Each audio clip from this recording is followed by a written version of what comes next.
grown potatoes here all our lives without water, and it's a pretty good area here for rainfall. Our average rainfall is 37.5 inches over about a 40 or 50 year period, and we've managed to grow potatoes here. And of course there was no irrigation in the early days when we were growing. Everyone would grow potatoes without water. So we just had to go along and manage to make a living with cows. We had a dozen cows to milk, and potatoes and a bit of hay and a few sheep and mixed farming. And this tank here you're looking at, this is just the water tank that supplied the house and the watered the cows. And there's a well there alongside, 50 foot deep, and it had a windmill on it, and that blew away eventually, so the dad put a electric pump on it instead of a windmill, instead of the wind blowing it. So that's all the water where we had to get our water from years ago. But those days there was plenty of water, and once the irrigation started, then the springs went down. It gradually drained the water away, and of course the last 10 years with the drought, the well went dry altogether. So we were getting our water from a bore over in Diamond's paddock, and it piped over to a tank way up the paddock, and it's gravitated down into the house. So at the moment we've got plenty of water. We've got 3 tanks on the sheds and on the house, so we've actually got plenty of water at the moment.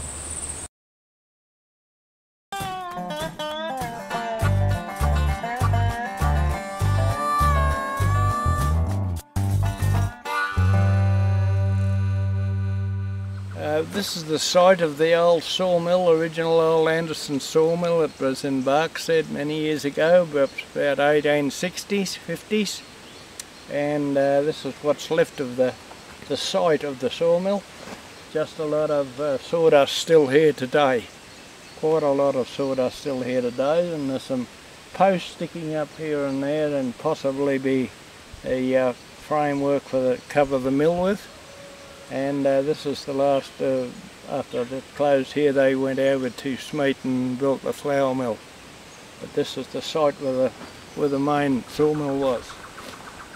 It's really quite soft to walk under here yet. There's no bottom in it, you sink a little bit. It's like carpet, walking on carpet. It's a big area.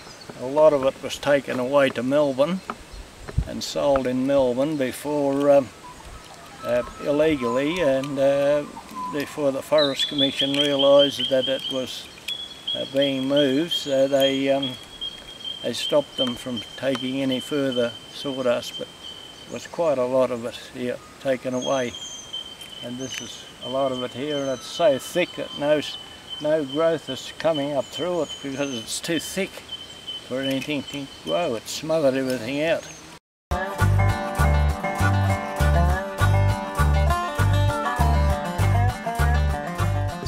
Line here behind me, it's referred to as a tram line, but it's like a trolley, and they put the logs on the trolley here, and this is a loading area, and these logs went to Barkstead to the sawmill, and the other trolley coming the other way with the sawn timber that went through to Dean, and it was picked up there by horse and wagon and taken to Ballarat and Creswick and Clunes to build Ballarat and Creswick and Clunes.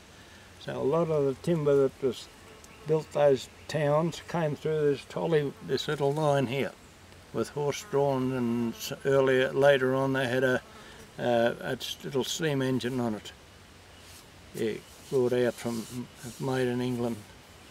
Well, the timber cut out in about perhaps 1860, around there.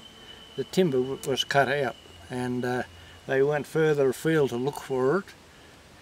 East of Barkstead, and they bumped into opposition over there that were taking logs, and they had a bit of a dispute, and the mill closed up, and presumably the line at the same time, and Andersons went out to Smeeton and built a flour mill out there. So it's the same people that owned a flour mill that had the sawmill here. So 3 brothers came out from England, and one settled in Barkstead, another one down at Dean, and I'm not sure where the third man settled, but it gradually petered out until they went over to Smeaton, and of course that sort of fizzled out too, and I suppose they got too old and had to work it eventually and died. You know, their lifespan, that's what they spent their lifespan doing. It's mainly timber when they came here because there was nothing else. There was nothing else. And the clearing of the ground, clearing it from Bullrook right through to Dalesford, and anything that's not cleared now wasn't worth clearing. The ground is not good enough to clear, it's not fertile enough. They've cleared all the best of it. Yeah, cleared the whole lot. And that's all there was, it's only timber. The jobs, people were working for Andersons, everyone around the town was all working for Andersons. And my father, or my grandfather, or whoever it was, Anderson said to him, well, what's it going to be, Macklin? He said, give up the job or give up the land. He said, I'll give up the job.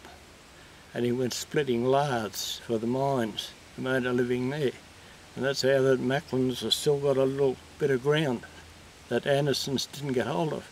But the smaller landholders in the area, they were bought out. Andersons bought them out to put their tram line through.